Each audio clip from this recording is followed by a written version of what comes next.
وعلى خير خلقه محمد وآله وأصحابه أجمعين. أما بعد فأعوذ بالله من الشيطان الرجيم. بسم الله الرحمن الرحيم. الحمد لله رب العالمين الرحمن الرحيم مالك يوم الدين. إياك نعبد وإياك نستعين. اهدنا الصراط المستقيم صراط الذين أنعمت عليهم غير المغضوب عليهم ولا الضالين. بسم الله الرحمن الرحيم. الإسلام ذلك الكتاب لا ريب فيه هدى للمتقين الذين يؤمنون بالغيب ويقيمون الصلاة ومما رزقناهم ينفقون والذين يؤمنون بما أنزل إليك وما أنزل من قبلك وبالآخرة هم يوقنون. صدق اللہ العظیم. آج سلسلہ درس قرآن کا یہ پہلا درس ہے. ہر سبق میں ہم پون ستارے کے مضامین کے خلاصہ کو مطالعہ کریں گے اور اس طرح 40 اسباق میں قرآن کریم مکمل ہو جائے گا. پہلا سبق پہلے پون پارے پر مشتمل ہے جس میں سورۃ الفاتحہ پوری ہے اور سورۃ البقرہ کا کچھ حصہ آپ سماعت فرمائیں گے. قرآن کریم اللہ کی آخری کتاب ہے اور نبی کریم صلی اللہ علیہ وسلم قرآن کریم کے متعلق فرماتے ہیں. حضرت عمر فاروق رضی اللہ تعالیٰ عنہ نے نقل کیا کہ اللہ تعالیٰ اس کتاب کے ذریعے بہت سے قوموں کو عزت اور سربلندی عطا کرتا ہے اور عمل نہ کرنے کی وجہ سے بہت سے قوموں کو ذلت اور رسوائی میں مبتلا کرتا ہے. حق تعالیٰ جل شانہ نے جتنی بھی کتابیں آسمان سے نازل فرمائیں قرآن کریم سے پہلے ان تمام کتابوں کی خصوصیات کو قرآن کریم میں جمع فرما دیا. اس طرح قرآن کریم علوم الہی کا ایک مجموعہ ہے اور ان تمام کتابوں کے علوم کا مجموعہ ہے جو اس سے پہلے آسمان دنیا سے زمین پر نازل ہوئی ہیں اور یہی وجہ ہے کہ یہ آخری اور جامع ترین کتاب ہے. اس کتاب مبین کی کل 114 صورتیں ہیں، کل رکوع 540 ہیں اور کل آیات راجح روایت کے مطابق 6236 ہیں. قرآن کریم کا نزول جو ہوا ہے وہ 23 برس کی مدت کے اندر تقریباً ہوا ہے جس کے دنوں کے حساب سے اس طرح سے دن بنتے ہیں کہ 7959 دن میں قرآن کریم نازل ہوا ہے. قرآن کریم 2 مرحلوں میں نازل ہوا. پہلے مرحلے کو ہم مکی دور کہتے ہیں جو ہجرت سے قبل کا ہے اور دوسرے دور کو ہم مدنی دور جو ہجرت کے بعد کا ہے. قرآن کریم کے مکی دور کا جو نزول کی مدت ہے وہ 4424 دن ہے اور مدنی دور کی جو مدت نزول ہے وہ 3535 دن ہے. قرآن کریم کی سب سے پہلی سورہ سورۃ الفاتحہ ہے. یہ سورۃ الفاتحہ مکی سورہ مبارکہ ہے اور اس میں 7 آیات ہیں. اس سورہ مبارکہ کے متعلق مفسرین کا یہ قول ہے کہ یہ ابتدائی دور کے اندر نازل ہوئی اور یہ پہلی سورہ مبارکہ ہے جو پوری کی پوری ایک ہی وحی کے اندر نازل ہوئی. اس سے پہلے کوئی سورت پوری سورہ مبارکہ ایک وحی میں نازل نہیں ہوئی ہے. روایات کے اندر یہ بات بھی آتی ہے کہ غار حرا میں جب پہلی وحی آپ پر نازل ہوئی تو اس پہلی وحی کے اندر آپ کو حکم دیا گیا اقرأ بسم ربک الذی خلق کے پروردگار عالم کے نام سے پڑھو جس نے تمہیں پیدا کیا. نبی کریم صلی اللہ علیہ وسلم نے اس کے جواب میں ارشاد فرمایا کہ ما انا بقارئ کہ میں تو پڑھا ہوا نہیں ہوں.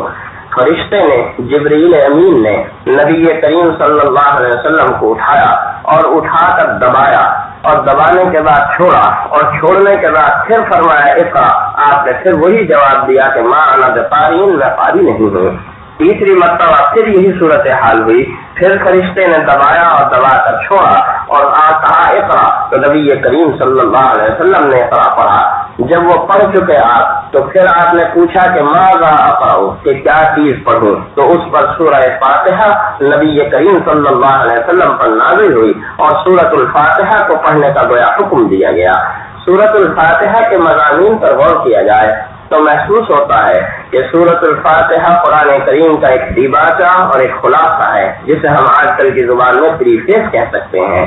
ان 7 آیات میں سے 3 آیات کا تعلق حق تعالی جل شانہ سے ہے، جس میں اللہ کی حمد و ثنا کو بیان کیا گیا، اس کے پروردگار عالم ہونے کو بیان کیا گیا، اس کے مالک یوم الدین یعنی روز جزا کے مالک ہونے کو بیان کیا گیا۔ اللہ کی ان صفات کو بیان کرنے کے بعد کہ وہ پروردگار عالم ہے، وہ رحمان و رحیم ہے، وہ مالک یوم الدین یعنی روز جزا کا مالک ہے، ایک اقرار کیا گیا، بندوں کی طرف سے اقرار کیا گیا، اور وہ اقرار یہ کیا گیا کہ ایاک نعبد و ایاک نستعین، کہ ہم تیری ہی عبادت کرتے ہیں اور تجھ ہی سے مدد مانگتے ہیں۔ اس اقرار کے بعد اور اللہ کی حمد و ثنا اور اللہ کی ان صفات کو بیان کرنے کے بعد اب بندوں کی طرف سے ایک سوال ہوتا ہے، اہدنا الصراط المستقیم، کہ اے پروردگار ہمیں سیدھے راستے کی ہدایت عطا فرما، وہ راستہ کہ جن لوگوں کے اوپر تیرا انعام ہوا، اور ان لوگوں کے راستے سے ہمیں محفوظ فرما کہ جن پر تیرا غیظ و غضب نازل ہوا، اور ان لوگوں کے راستے سے بھی محفوظ فرما کہ جو گمراہ ہوئے۔ اس طرح سے اس سورہ مبارکہ کے اندر گویا کل 10 چیزیں بیان کی گئیں، جن میں سے 5 کا تعلق حق تعالی جل شانہ سے ہے اور 5 کا تعلق بندوں سے ہے۔ جن 5 چیزوں کا تعلق اللہ تعالی سے ہے وہ اللہ کی الوہیت، اللہ کا رب العالمین ہونا، اللہ کا رحمان ہونا، اللہ کا رحیم ہونا، اور اللہ کا مالک یوم الدین ہونا۔ اور انہی 5 صفات سے متعلق بندوں کی کچھ خصوصیات اور بندوں کی حاجات بیان کی گئی کہ اللہ کی الوہیت ہے تو بندوں کی طرف سے اللہ کی عبادت ہے، اللہ کیونکہ رب العالمین ہے اس لیے بندوں کی طرف سے اللہ سے مدد مانگی جاتی ہے، اللہ کیونکہ رحمان ہے اس لیے بندوں کی طرف سے نیکی پر ثابت قدمی طلب کی جاتی ہے، اللہ کیونکہ رحیم ہے اس لیے اللہ تعالیٰ سے انعامات کو طلب کیا جاتا ہے، اور اللہ کیونکہ مالک یوم الدین ہے اس لیے اللہ سے ایسے راستے سے پناہ طلب کی جاتی ہے کہ جس راستے پر چلنے والوں پر اللہ کا غیظ و غضب نازل ہوا یا وہ گمراہ ہوئے۔ گویا اس سورہ مبارکہ کے پورے مضامین کو اگر ہم دیکھیں غور سے تو معلوم ہوگا اور نتیجہ یہ نکلے گا کہ پوری سورہ مبارکہ ایک سوال ہے اور پورا قرآن کریم اس سوال کا جواب ہے، اور اسی وجہ سے اس سورہ مبارکہ کو قرآن کریم کا دیباچہ اور قرآن کریم کا خلاصہ کہا گیا کہ جتنا بھی قرآن کریم ہے اور قرآن کریم میں جو کچھ بھی بیان کیا گیا ہے وہ دراصل اسی سوال کا جواب ہے کہ یہ بتایا گیا کہ صراط مستقیم کیا ہے، یہ بتایا گیا کہ وہ لوگ کون ہیں کہ جن پر اللہ کا انعام ہوا اور ان کا راستہ کیا ہے، پھر یہ بھی واضح کیا گیا کہ وہ لوگ کون ہیں کہ جو اللہ کے غیظ و غضب کا نشانہ بنے، وہ لوگ کون ہیں اور ان کی راہ اور ان کا راستہ کون سا ہے کہ جو گمراہ ہوئے، تاکہ ان کے راستے سے انسان اپنے آپ کو بچائے اور محفوظ رکھے۔ گویا پورا کا پورا قرآن کریم اس میں احکام ہو، اس میں عقائد و ایمانیات کی باتیں ہوں یا واقعات و قصص بیان کیے گئے ہوں، حق تعالی جل شانہ اسی سوال کا جواب ارشاد فرما ہے پورے قرآن کریم کے اندر۔ سورۃ البقرہ مدنی سورت ہے اور مدنی سورت ہونے میں آیات مبارکہ اس میں 286 ہیں اور 40 رکوع ہیں۔ یہ قرآن کریم کی سب سے طویل سورہ مبارکہ ہے جو 2.5 سپاروں پر مشتمل ہے۔ اس سورہ مبارکہ میں یہود مدینہ کی بدعہدیاں اور ان کے ریشہ داوانیوں کو بیان کیا گیا، اور یہ سورہ مبارکہ مدینے کے ابتدائی دور کے اندر نازل ہوئی۔ اس سورہ مبارکہ کے مضامین کی اس دور سے یوں مناسبت محسوس ہوتی ہے کہ چونکہ نبی کریم صلی اللہ علیہ وسلم ابھی مکہ مکرمہ سے مدینہ منورہ ہجرت کر کے آئے ہیں، اور مدینے کے اندر آپ کو یہود سے واسطہ اور رابطہ ہوگا، اس لیے کہ مدینے کے آس پاس یہود مدینہ آباد ہیں، ظاہر ہے کہ آپ کو ان سے معاملات پیش آئیں گے، آپ کے ان سے معاہدات بھی ہوں گے، چنانچہ یہ معاہدات ہونا شروع ہوئے مدینہ منورہ آنے کے فوراً ہی بعد۔ اس واسطے اس سورہ مبارکہ کے مضامین میں حق تعالی جل شانہ نے یہودیوں کی ذہنی نفسیات سے آگاہ کیا، یہ بات واضح کی اس سورہ مبارکہ کے مضامین میں کہ یہ یہودی سازشی ذہنیت کے مالک ہیں، اور اس سازشی ذہنیت سے آپ کو ہوشیار رہنے کی ضرورت ہے، اور معاہدات کے سلسلے میں بھی آپ کو اس بات سے آگاہ رہنا چاہیے کہ اللہ سے بھی انہوں نے بہت سارے معاہدات کیے تھے، اور اپنے نبی حضرت موسیٰ علیہ السلام سے بھی بہت سے معاہدات کیے تھے، لیکن ہر معاہدے کی خلاف ورزی کی، ہر عہد کی بدعہدی اور عہد شکنی کی ان لوگوں نے، اور یہ عہد شکنی کرنا گویا ان کا وسیلہ اور ان کا طریقہ ہے، اس لیے آپ عہد و پیمان کر کے اس بات سے مطمئن نہ ہو جائیے گا کہ یہ لوگ ضرور عہد و پیمان کی پیروی کریں گے۔ الف لام میم سے اس سورہ مبارکہ کا آغاز ہوتا ہے۔ الف لام میم حروف مقطعات میں سے ہے. مقطعات مقطع کی جمع ہے. قطع کہتے ہیں ٹوٹنے کو، کٹنے کو. مقطع کے معنی ٹوٹا ہوا یا کٹا ہوا. اکثر سورۃ مبارکہ کے آغاز میں آپ کو اس قسم کے الفاظ نظر آئیں گے. الف لام میم، الف لام را، الف لام میم را، حامیم صاد. یہ سارے کے سارے حروف مقطعات ہیں. ان حروف مقطعات کے متعلق ائمہ مفسرین نے مختلف آراء نقل کی ہیں اور مختلف توضیحات اس کی نقل کی گئی ہیں، لیکن زیادہ بہتر اور زیادہ مناسب بات یہ ہے کہ ان حروف مقطعات کی صحیح اور حقیقی مراد کا علم صرف اللہ تعالیٰ کو ہے. اللہ تعالیٰ نے اپنے علم سے نبی کریم صلی اللہ علیہ وسلم کو ان کی مراد بتلائی، اور یہ گویا اللہ اور اللہ کے رسول کے درمیان کچھ کوڈ ہیں، کچھ خفیہ الفاظ ہیں، جن خفیہ الفاظ کا صحیح مفہوم اللہ جانتا ہے یا اللہ کا رسول جانتا ہے. اور چونکہ اس بات کو بیان نہ کرنے سے دین کے کسی شعبے کے اندر کوئی کمی اور کوتاہی واقع نہیں ہوتی، دین پر عمل کرنے میں کوئی کوتاہی واقع نہیں ہوتی، اس لیے امت کو نہ بتلانے میں نبی کریم صلی اللہ علیہ وسلم پر کوئی اعتراض اس طرح کا وارد نہیں ہوتا کہ جب آپ کو معلوم تھا تو آپ نے بتلایا کیوں نہیں. ذالک الکتاب لا ریب فیہ سے اس سورہ مبارکہ کا آغاز کیا جا رہا ہے. حقانیت قرآن کو بیان کیا جا رہا ہے اور یہ بات بتلائی جا رہی ہے کہ یہ اللہ کی کتاب ہے اور اس کے اللہ کی کتاب ہونے میں کسی قسم کا کوئی شک و شبہ نہیں ہے. یہیں سے گویا اہدنا الصراط المستقیم کا جواب کا آغاز ہو رہا ہے کہ اہدنا الصراط المستقیم میں جس سیدھے راستے کا سوال کیا گیا ہے، اگر وہ سیدھا راستہ تم واقعی چاہتے ہو تو اس کے لیے یہ کتاب مبین نازل ہو گئی ہے. اس کتاب مبین کے احکام کو مانو اور ان کی پیروی کرو، اور اللہ کا جو رسول یہ کتاب لے کر آیا ہے اس اللہ کے رسول کی پیروی اور اطاعت کرو تو صراط مستقیم پر چلتے چلے جاؤ گے. اور اگر اس کتاب کو تم نے چھوڑ دیا، اللہ کے رسول کی اطاعت سے تم نے منہ موڑ دیا، تو اس کے معنی یہ ہے کہ صراط مستقیم سے تم ہٹ گئے اور بھٹک گئے. اہدنا الصراط المستقیم کے گویا اس جواب کے بعد حق تعالیٰ جل شانہ نے اس سورہ مبارکہ کی ابتدائی 20 آیات میں 3 قسم کے لوگوں کو ذکر فرمایا. پہلے جو قسم لوگ ذکر فرمائے وہ آغاز کے اندر فرمایا اہل ایمان و تقویٰ کا ذکر کیا گیا. الذین یؤمنون بالغیب ویقیمون الصلاۃ ومما رزقناہم ينفقون.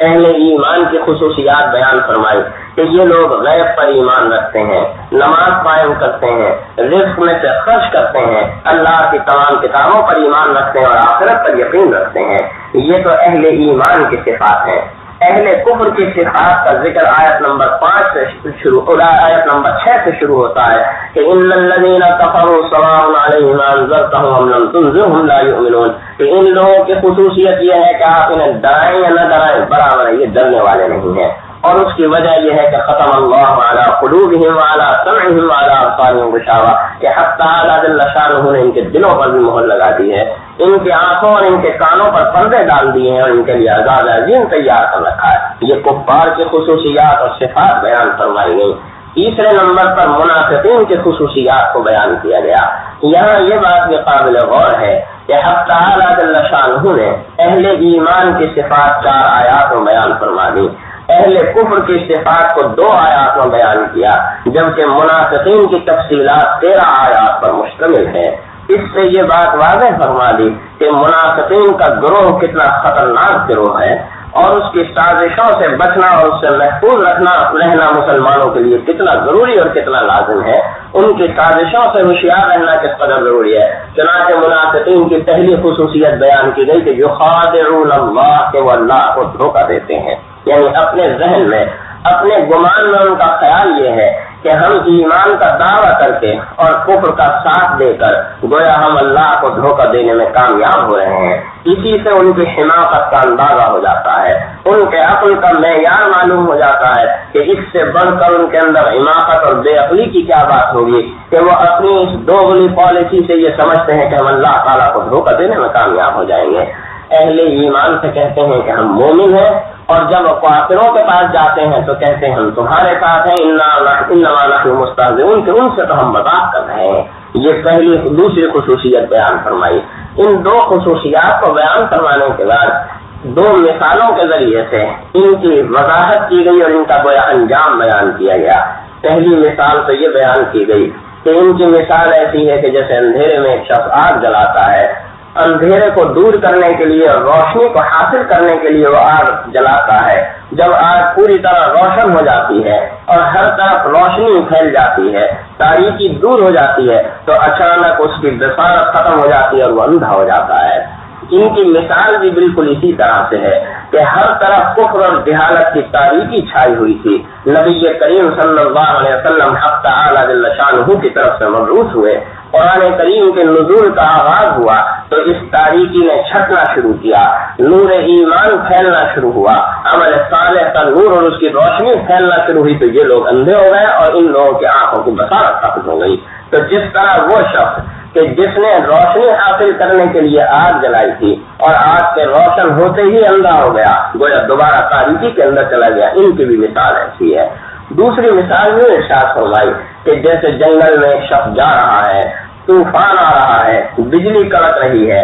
اور اس بجلی سے وہ کبھی کبھی روشنی بھی حاصل کر رہا ہے، اپنے راستے کا تعین بھی کر رہا ہے اور ڈر بھی رہا ہے اس بات سے کہ کہیں بجلی اس کے اوپر گر نہ پڑے۔ اس سے گویا یہ بات بتلائی گئی کہ مسلمانوں کو مختلف حالات پیش آتے ہیں، کبھی حق تعالی جل شانہ مسلمانوں کو فتح عطا فرماتا ہے، کبھی مسلمان مشکل حالات سے دو چار ہوتے ہیں، فتح عطا فرماتا ہے تو یہ مسلمانوں کے ساتھ ہو جاتے ہیں اور مال غنیمت حاصل کرنے اور اس کے چکر میں یہ لوگ مسلمانوں کے حامی اور وفادار بن جایا کرتے ہیں، اور جب مسلمانوں پر سختی اور تنگی کا دور آتا ہے تو فوراً یہ لوگ کفار کا ساتھ دینا شروع کر دیتے ہیں اور مسلمانوں کی حمایت سے پیچھے ہٹ جاتے ہیں۔ یہ گویا ان کی مثال نے بیان فرمائی، اور ان کی مثالیں بیان کروانے کے بعد یہ بات ارشاد فرمائی کہ ان لوگوں کا طریقہ یہ ہے کہ جب ان سے یہ کہا جاتا ہے کہ اللہ پر ایمان لاؤ جیسے کہ لوگ ایمان لائے، تو کہتے ہیں کہ ہم ان بیوقوفوں کی طرح ایمان نہیں لا سکتے۔ یہ گویا ان کا طریقہ اور ان کا رویہ بیان کیا گیا۔ ان تین اقسام کے لوگوں کو بیان فرمانے کے بعد حق تعالی جل شانہ نے سارے انسانوں کو خطاب فرمایا، یا ایھا الناس اعبدوا ربکم الذی خلقکم والذین من قبلکم لعلکم تتقون، کہ اے لوگوں، اب لوگوں سے مراد سارے لوگ ہیں، خواہ وہ مؤمن ہو، خواہ وہ کافر ہو، خواہ وہ منافق ہو، سارے لوگوں کو خطاب کیا گیا، اور خطاب کرنے کے بعد فرمایا گیا اعبدوا ربکم الذی خلقکم، اس پروردگار عالم کی عبادت کرو جس نے تمہیں پیدا کیا اور جس نے تمہارے سے جو پہلے لوگ تھے ان کو بھی پیدا کیا۔ پھر اللہ تعالیٰ نے اپنے قدرت کی ایسی نشانیوں کو ذکر فرمایا، ایسی نشانیاں بیان فرمائی کہ جن نشانیوں کو ہر انسان دیکھتا اور ان کا مشاہدہ کرتا ہے، کہ جس کے لیے انسان کو کسی بہت زیادہ اپنی دلائل کی اور فلسفوں کی ضرورت نہیں ہے۔ مثال کے طور پر ارشاد فرمایا الذی جعل لکم الارض فراشا، کہ زمین کو تمہارے لیے فرش بنایا،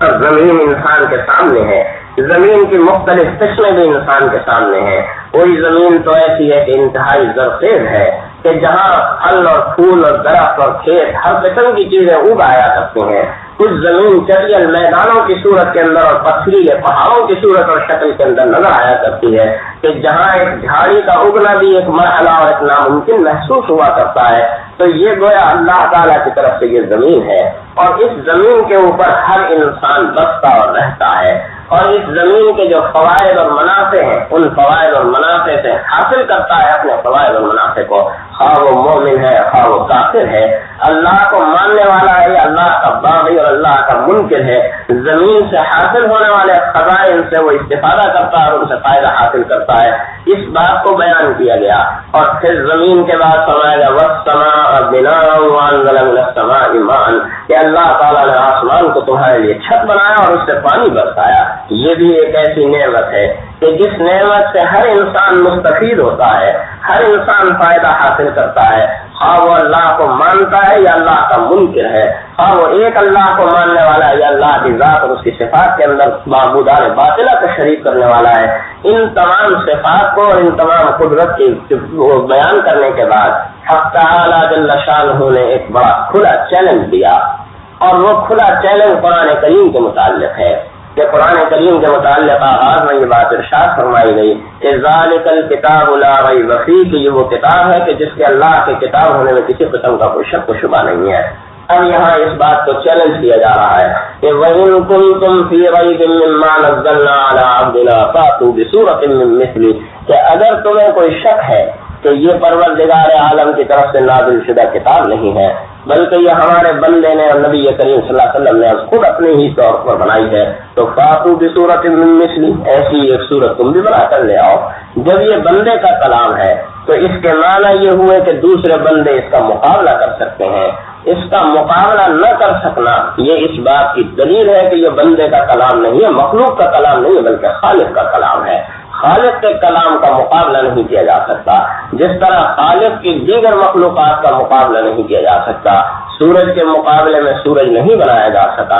چاند کے مقابلے میں چاند نہیں بنایا جا سکا، ستاروں کے مقابلے میں ستارے نہیں بنائے جا سکے، لیکن مخلوق کی جو ایجادات ہیں ان ایجادات کے مقابلے میں فوراً دوسری ایجاد بنا لی جاتی ہے اور تیار کر لی جاتی ہے۔ تو جس طرح اللہ کی مخلوقات کا مقابلہ نہیں کیا جا سکتا، ان جیسی مخلوقات نہیں بنائی جا سکتی، اسی طرح سے حق تعالی جل شانہ کے اس کلام کا اور اس کتاب کا مقابلہ نہیں کیا جا سکتا، اس جیسی کتاب نہیں بنائی جا سکتی۔ اس بات کو بیان فرمانے کے بعد اہل ایمان کا انجام بیان کیا گیا اور اہل ایمان کے اس انجام کو بیان، یہاں تک گویا اب یہ تمہیدی گفتگو چل رہی تھی، اور اس تمہیدی گفتگو کے بعد اب اصل مضمون کا آغاز ہوتا ہے آیت نمبر 29 سے۔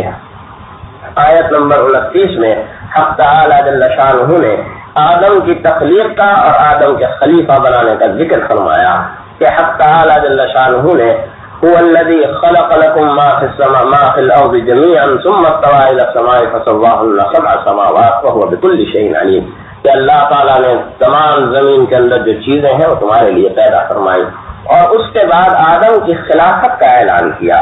اعلان یہ کیا کہ انی جاعل فی الارض خلیفہ، کہ میں اس کو زمین میں خلیفہ بنانے والا ہوں۔ ملائکہ نے، فرشتوں نے اس پر سوال کیا، اور سوال یہ کیا کہ اتجعل فیہا من یفسد فیہا ویسفک الدماء، کہ آپ ایسی مخلوق کو زمین میں خلیفہ بنا رہے ہیں کہ جو زمین میں جا کر فساد مچائے گی اور خون بہائے گی۔ وَنَحْنُ نُسَبِّحُ بِحَمْدِكَ وَنُقَدِّسُ لَكَ، جبکہ ہم تیری پاکی کو، حمد و ثنا کو اور تیری تقدیس اور کبریائی کو بیان کرتے رہتے ہیں۔ اس سوال کے دو جواب دیے گئے حق تعالی جل شانہ کی طرف سے، ایک جواب حاکمانہ ہے اور دوسرا جواب حکیمانہ ہے۔ حاکمانہ جواب آیت نمبر 30 ہی میں دے دیا گیا، انی اعلم ما لا تعلمون، کہ میں جانتا ہوں وہ جو تم نہیں جانتے۔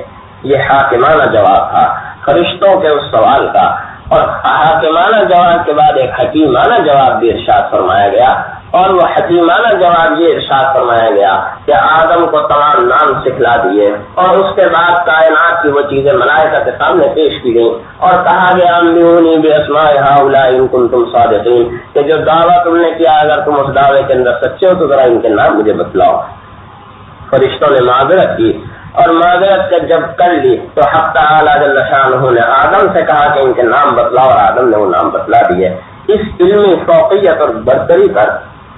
آدم کی خلافت کا گویا حکیمانہ جواب دیا گیا، اور آدم کی اس خلافت کے بعد ملائکہ کو حکم ہوا کہ تم آدم کو سجدہ کرو۔ تمام ملائکہ نے سجدہ کیا، لیکن ابلیس نے سجدہ نہیں کیا، اور اس نے انکار کی روش کو اور تکبر کی روش کو اختیار کیا ہے۔ اس کے بعد حق تعالی جل شانہ نے آدم کو حکم دیا کہ تم جنت کے اندر رہو، اور اس جنت کے اندر جو جی چاہے تمہارا تم کھاؤ، ولا تقربا هذه الشجرة فتكونا من الظالمين، لیکن ایک اس خاص درخت کے پاس نہ جانا ورنہ تم زیادتی کرنے والوں میں سے ہو جاؤ گے۔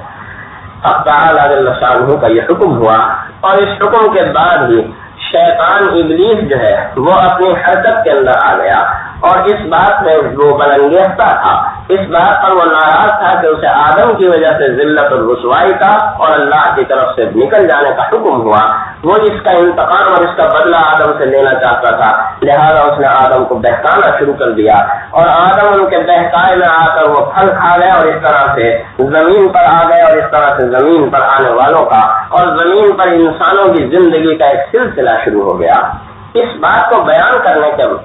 سے گویا یہ بات سمجھائی جا رہی ہے کہ انسانیت کا آغاز انسانیت ہی سے ہوا ہے۔ انسان سب سے پہلے انسان ہی بنایا گیا، یہ بات نہیں ہے کہ انسان کو پہلے کچھ اور بنایا گیا، پھر وہ دوسری مخلوقات بنتا بنتا ارتقاء کی منزلیں طے کرتا کرتا انسان کی شکل اور انسان کی صورت اختیار کر گیا۔ اس لیے کہ پوری کائنات اللہ تعالیٰ نے انسان کے لیے بنائی ہے، اور انسان کو اس کائنات سے متعلق اور اس کے استعمال کرنے سے متعلق ذمہ دار اور مسئول بنایا ہے۔ روز قیامت اس انسان سے سوال ہوگا کہ تمہیں ہم نے زندگی عطا کی تھی اور زندگی گزارنے کے لیے تمام ذرائع اور وسائل مہیا کیے تھے، تم نے اس زندگی کو کیسے گزارا، زندگی کے ایام کیسے گزارے، تمہیں جو مال و دولت دیا گیا تھا اس مال و دولت کو تم نے کہاں خرچ کیا، تمہیں جو صحت و عافیت دی تھی تم نے اس صحت و عافیت کو کہاں خرچ کیا، تمہیں جو علم دیا گیا تھا تم نے اس علم سے کیا حاصل کیا۔ یہ سوالات قیامت کے اندر ہوں گے۔ اگر انسان بھی ایک عام مخلوقات کی طرح مخلوق ہے اور ارتقا کرتا ہوا انسان بنا تو مسئولیت اور ذمہ داری کی یہ ساری فلسفی جو ہے یہ ختم ہو جاتی ہے، اور اس فلسفے کے ختم ہو جانے کے معنی یہ ہے کہ پوری کائنات کی جو تخلیق ہے وہ بالکل بے بنیاد اور بے فائدہ ہو جایا کرتی ہے۔ اس لیے یہاں اس بات کو بڑا واضح کیا جا رہا ہے کہ انسان کی تخلیق کا آغاز بحیثیت انسان ہی ہوا ہے۔ انسان لمحہ اول سے انسان تھا اور آخر لمحے تک انسان ہی رہے گا۔ چنانچہ اس بات کو بیان کرنے کے بعد اب اصل مضمون کا آغاز ہو رہا ہے آیت نمبر 40 سے، اور یہ بات ارشاد فرمائی جا رہی ہے کہ یا بنی اسرائیل اذکروا نعمتی التی انعمت علیکم واوفوا بعہدی اوف بعہدکم وایایا فارہبون، کہ دیکھو اے بنی اسرائیل تم میرے انعامات کو یاد کرو اور وہ اس وعدے کی پیروی کرو اور اس وعدے کو پورا کرو جو تم نے میرے ساتھ کیا تھا، اور میری ہی طرف تمہیں آخر کار لوٹ کر آنا ہے۔ اس بات کو یاد دلاتے ہوئے جو عہد و پیمان یاد دلایا گیا، وہ عہد و پیمان کیا یاد دلایا گیا کہ وَلَا تَلْبِسُوا الْحَقَّ بِالْبَاطِلِ، اس عہد و پیمان کا تقاضا یہ ہے کہ حق اور باطل کو آپس میں گڑبڑ نہ کرو، حق کو الگ رکھو، باطل کو الگ رکھو، حق کی پیروی کرو اور باطل سے اپنے آپ کو بچاؤ اور محفوظ رکھو۔ ان عہد و پیمان کا دوسرا تقاضا یہ ہے حق کی تلبیس نہ کرو، حق کو چھپاؤ بھی مت، اور تیسرا تقاضا اس عہد و پیمان کا یہ تھا کہ وَأَقِیمُوا الصَّلَاةَ وَآتُوا الزَّکَاةَ وَارْكَعُوا مَعَ الرَّاکعِینَ، کہ عبادات کا نظام قائم کرو، جن عبادات کے اندر نماز کی عبادت بھی ہو، زکوٰۃ کی عبادت بھی۔ ان باتوں کو بیان کرتے ہوئے یہود کی اور بنی اسرائیل کی ایک خاص بات کو اور خاص طور پر علماء بنی اسرائیل کی ایک خاص صفت کو ذکر کیا جا رہا ہے کہ أَتَأْمُرُونَ النَّاسَ بِالْبِرِّ وَتَنْسَوْنَ أَنفُسَكُمْ وَأَنْتُمْ تَتْلُونَ الْكِتَابَ، کہ یہ کتنی بری بات ہے کہ تم لوگوں کو تو نیکی کا حکم دیتے ہو، وَتَنْسَوْنَ أَنفُسَكُمْ، اور اپنے آپ کو بھول جاتے ہو، اپنے آپ کو اس نیکی اور اس اچھائی کا اور اس صالح کام کا متقاضی نہیں سمجھتے، معمول نہیں سمجھتے، یہ بات نہیں سمجھتے کہ ہمیں بھی اس نیکی کے اوپر عمل کرنا چاہیے، حالانکہ تم اللہ کی کتاب کو پڑھتے ہو، تمہیں عقل نہیں ہے، تمہیں تمیز اور سمجھ نہیں ہے کہ یہ کتنی بری بات اور کتنا برا رویہ ہے کہ لوگوں کو تو بھلائی کی طرف بلانا اور راغب کرنا اور خود برائی کے اندر مبتلا رہنا اور اس بھلائی سے اپنے آپ کو بچائے رکھنا، یہ چیز جو ہے بیان کرتے ہوئے ارشاد فرمایا گیا۔ اسی طرح سے بنی اسرائیل کی ان ریشہ دوانیوں کو ذکر کیا گیا کہ بنی اسرائیل نے کس طریقے سے اللہ کے انعامات کے اوپر کیا رد عمل ظاہر کیا۔ اللہ تعالیٰ نے نعمتیں نازل فرمائی، اللہ نے فرعون سے نجات دلائی، ایک طرف دریا تھا اور ایک طرف فرعون کا لشکر تھا، اللہ نے نجات دلائی۔ اللہ تعالیٰ نے نعمتیں اتاری، نعمتیں نازل فرمائی، انہوں نے ناشکری کا طریقہ اختیار کیا۔ ان ساری نعمتوں کا رد عمل کیا ہوا کہ انہوں نے اللہ کی پرستش اور اللہ کی پوجا کے بجائے گائے کی پرستش شروع کر دی۔ یہ بات بیان کرتے ہوئے ایک واقعے کی طرف اشارہ کیا گیا اور اس واقعے کے اندر یہ بات بتلائی گئی کہ حق تعالیٰ جل شانہ نے بنی اسرائیل کو کیسی کیسی نعمتوں اور کیسے کیسے انعامات سے نوازا، اور وہ واقعہ یہ ہوا کہ ایک شخص جو تھا وہ قتل ہو گیا اور اس کے قاتلوں کا پتہ نہیں لگ رہا تھا۔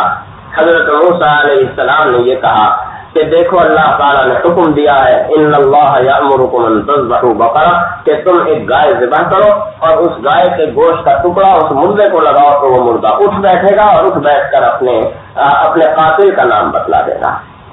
اب یہ لوگ بجائے اس کے کہ حضرت موسیٰ علیہ السلام کی ہدایت پر اعتبار کرتے اور فوراً گائے ذبح کر دیتے، سوالات کرنے شروع کر دیے کہ صاحب یہ تو بڑی مبہم سی بات ہے، ہمارے اوپر بڑی کوئی غیر واضح سی حکم دیا جا رہا ہے، آخر وہ گائے کیسی ہو، اس کا رنگ کیسا ہو، اس کی عمر کتنی ہو، وہ کتنی بڑی اور کتنی لمبی چوڑی، یہ سارے سوالات اس گائے کے متعلق کرنا شروع کر دیے۔ حضرت موسیٰ علیہ السلام بھی اللہ سے پوچھ کر جواب دیتے رہے، اور جو یہ سوال کرتے رہے گائے کے متعلق پابندیاں بڑھتی چلی گئیں، اور حتیٰ کہ یہ نوبت آئی کہ اب ایسی گائے کو تلاش کرنا ان کے لیے ایک مرحلہ اور ان کے لیے ایک مشکل مسئلہ بن گیا۔ اس واقعے کو بیان کر کے جہاں ان بنی اسرائیل کی نفسیات کو بیان کیا گیا، وہاں یہ بات بھی بیان کی گئی کہ اللہ تعالیٰ کیسا قادر مطلق ہے، ایک گائے کے گوشت کو مردے سے لگا کر کس طرح سے مردے کو وہ زندگی عطا فرماتا ہے، یہ اللہ کی قدرت اور اللہ کی طاقت اور اس کے حکم کی علامت و نشانی ہے۔ پھر یہ بات بھی واضح کر دی کہ دیکھو اللہ کے انبیاء علیہ السلام کے سامنے اس طرح کے سوالات کرنا، اس طرح سے دریدہ ذہنی اور گستاخی کا رویہ اختیار کرنا بالکل درست نہیں ہے۔ اللہ کا نبی جو بات کہتا ہے اسے فوراً تسلیم کرنا چاہیے اور اس پر فوراً عمل کرنا چاہیے۔ تیسری بات جو اس واقعے میں سمجھائی گئی وہ یہ کہ دیکھو جس طرح اللہ تعالیٰ نے اس ایک مردہ کو مردہ زندہ کیا دوبارہ، اسی طرح اللہ تعالیٰ سارے انسانوں کو زندہ کرے گا اور روز قیامت اپنے سامنے پیش کرے گا، اور روز قیامت اللہ کے سامنے پیش ہو کر یہ انسان اپنے اعمال کا جواب دہ ہوگا۔ اس واقعے سے ان تین باتوں کو بیان کیا گیا، اور اس واقعے پر آ کر پہلا پارہ جو ہے وہ آدھا ہوا کرتا ہے۔ پہلا پارہ آدھا ہو جانے کے بعد جو مضامین بیان کیے جا رہے ہیں، ان مضامین کے اندر زیادہ تر جس بات پر زور دیا گیا وہ یہ کہ حق تعالیٰ جل شانہ نے بنی اسرائیل سے عہد و پیمان کیے تھے، وَإِذْ أَخَذْنَا مِيثَاقَ بَنِي إِسْرَائِيلَ، کہ ہم نے میثاق کیا تھا، عہد و پیمان کیا تھا بنی اسرائیل سے۔ اور وہ عہد و پیمان کیا کیا تھا؟ پہلا عہد تو یہ کیا تھا کہ لا تعبدون الا اللہ، کہ اللہ کے سوا کسی کی عبادت نہیں کریں گے۔ دوسرا یہ تھا کہ وبالوالدین احسانا، والدین کے ساتھ نیکی کریں گے، اسی طرح سے رشتہ داروں کے ساتھ حسن سلوک کریں گے، یتامى اور مساکین کے ساتھ حسن سلوک کریں گے، لوگوں سے اچھی بات کہیں گے، نماز قائم کریں گے، زکوٰۃ ادا کریں گے۔ یہ عہد و پیمان ہوئے تھے ان تمام بنی اسرائیل سے۔ لیکن ہوا کیا کہ ثم تولیتم الا قلیل منکم وانتم معرضون، کہ تم میں سے زیادہ تر لوگ جو تھے اس عہد و پیمان سے منہ موڑ گئے اور انہوں نے تمام تر عہد چھکنیاں کی، اللہ کی عبادت کے بجائے گوشالہ پرستی شروع کر دی، گائے کی پرستی شروع کر دی۔ اسی طرح سے والدین کے ساتھ حسن سلوک کے بجائے ان کے ساتھ قتل و غارت گری کا رویہ اختیار کیا۔ اسی طریقے سے ایک عہد و پیمان یہ ہوا تھا کہ لا تسفکون دماءکم ولا تخرجون انفسکم من دیارکم، کہ خون نہیں بہاؤ گے، لیکن تم نے کیا کیا؟ انتم ہؤلاء تقتلون انفسکم وتخرجون فریقا منکم، تم نے قتل و غارت گری کا بازار گرم کر دیا، بدامنی پھیلائی، فساد پھیلانا شروع کر دیا، اور جو وعدے اللہ تعالیٰ سے کیے تھے ان تمام وعدوں کی پابندی کے بجائے ان تمام وعدوں کی مخالفت کا بازار گرم کیا، اور وعدوں کی مخالفت اور خلاف ورزی کرتے رہے۔ اور پھر مزید یہ کہ اس طرح سے انہوں نے حضرت موسیٰ علیہ السلام کے سامنے رویہ اختیار کیا۔ حضرت موسیٰ علیہ السلام کی گستاخی اور دریدہ ذہنی کا یہ عالم تھا کہ حضرت موسیٰ علیہ السلام جب ان کے سامنے کوئی ہدایت دیتے تھے، کوئی حکم ارشاد فرماتے تو کہتے تھے سمعنا وعصینا، کہ ہم نے سن لیا اور سن کے ہم نے اس کی نافرمانی کر لی۔ یعنی جس طرح ہم نے سن لیا اور سننے کا ہمیں یقین ہے اور ہم نے سمجھ لیا، اسی طرح سے آپ بھی اس بات کو سمجھ لیں اور اس بات پر یقین کر لیں کہ اپینا، ہم نے اس حکم کی خلاف ورزی کر دی اور اس کے حکم کو نہ ماننے کا اقرار بھی کر لیا۔ یہ دریدہ ذہنی تھی، یہ گستاخی اور ڈھکائی تھی کہ ایک طرف اللہ کے اتنے انعامات تھے، اللہ تعالیٰ نے انہیں زندگی عطا فرمائی، اللہ نے انہیں فرعون سے نجات عطا فرمائی، اللہ نے ان کو کھانے پینے کی نعمتیں عطا فرمائی، اللہ تعالیٰ نے انہیں حضرت موسیٰ علیہ السلام کی صورت میں ایک ہادی اور ایک رہنما عطا فرمایا، اللہ نے ان سے عہد و پیمان لیے، لیکن اللہ کی ان نعمتوں کے جواب کے اندر، اللہ کی ان عہد و پیمان کے جواب کے اندر انہوں نے ڈھکائی کا اور ضد بازی کا طریقہ اختیار کیا۔ اس کے بعد کیا ہوا کہ اس ضد بازی اور اس ڈھکائی اور اس معصیت اور نافرمانی کے نتیجے میں اللہ کا عذاب نازل ہوا، اور وہ اس طریقے سے ہوا کہ ورفعنا فوقکم الطور، کہ اللہ تعالیٰ نے کوہ طور کو ان کے سروں کے اوپر لٹکا دیا۔ اب جب کوہ طور کو انہوں نے سروں پر لٹکا ہوا دیکھا تو اللہ کے اوپر ایمان لے آئے، حضرت موسیٰ علیہ السلام سے معافی مانگنا شروع کر دی، لیکن جب وہ کوہ طور ٹل گیا تو پھر وہی روش اور وہی رویہ اختیار کر لیا جو اس سے پہلے تھا۔ اس بات کو گویا بیان کر کے ان بنی اسرائیل کی سازشوں کو، ان کے سازشی ذہن کو بھی بیان کیا جا رہا ہے، ان کی نفسیات کو بھی واضح کیا جا رہا ہے، اور یہ بات بھی بتلائی جا رہی ہے کہ انہوں نے حضرت موسیٰ علیہ السلام کو کس کس طرح سے تکلیفیں پہنچائی، کس طرح سے ان کو اذیتوں کے اندر مبتلا کیا، اور کیسے کیسے ان کی نافرمانی کے طریقے کو انہوں نے اختیار کیے رکھا۔ اب بھی ان کا یہی طریقہ ہوگا، اب بھی اسی طرح سے نافرمانی کی روش کو اختیار کیے رکھیں گے، اسی طرح سے ضد بازی کی روش کو اور بغاوت اور سرکشی کی روش کو اختیار کیے رکھیں گے۔ چنانچہ اس بات کو بیان کرتے ہوئے آیت نمبر 104 میں ان بنی اسرائیل کی ایک اور خاص سازش کا ذکر کیا جا رہا ہے جو نبی کریم صلی اللہ علیہ وسلم کے سامنے یہ لوگ کیا کرتے تھے۔ اس بات کو بیان کرتے ہوئے ارشاد فرمایا جا رہا ہے، اور وہ بات یوں ہے کہ صحابہ کرام نبی کریم صلی اللہ علیہ وسلم کی خدمت میں جب حاضر ہوا کرتے تھے تو حاضر ہو کر آپ کو اپنی طرف متوجہ کرنے کے لیے ایک لفظ کہتے تھے، راعنا، اے نبی کریم صلی اللہ علیہ وسلم ہماری طرف دیکھیے، ہماری طرف متوجہ ہوئیے۔ یہ ایک طرح کا محاورہ تھا، جیسے ہم آج کل کسی کو متوجہ کرنے کے لیے کہتے ہیں ایکسکیوز می، تو اسی طرح سے یہ ایک محاورہ تھا جو صحابہ اکرام نبی کریم صلی اللہ علیہ وسلم کے سامنے بولا کرتے تھے، راعنا۔ اب یہ لوگ جب بنی اسرائیل سے نبی کریم صلی اللہ علیہ وسلم کے سامنے آتے تو بجائے راعنا کہنے کے نبی کریم صلی اللہ علیہ وسلم کے سامنے کہا کرتے تھے راعینا، یعنی عین کو ذرا کھینچ دیا کرتے تھے، اور ایسا محسوس ہوتا تھا کہ جیسے عین اور نون کے درمیان یا کا بھی تلفظ کر رہے ہیں۔ اب راعنا کے تو معنی ہے ہماری طرف دیکھیے، ہماری رعایت فرمائیے، ہماری طرف متوجہ ہو، لیکن راعینا کا مطلب ہے اے ہمارے چرواہے۔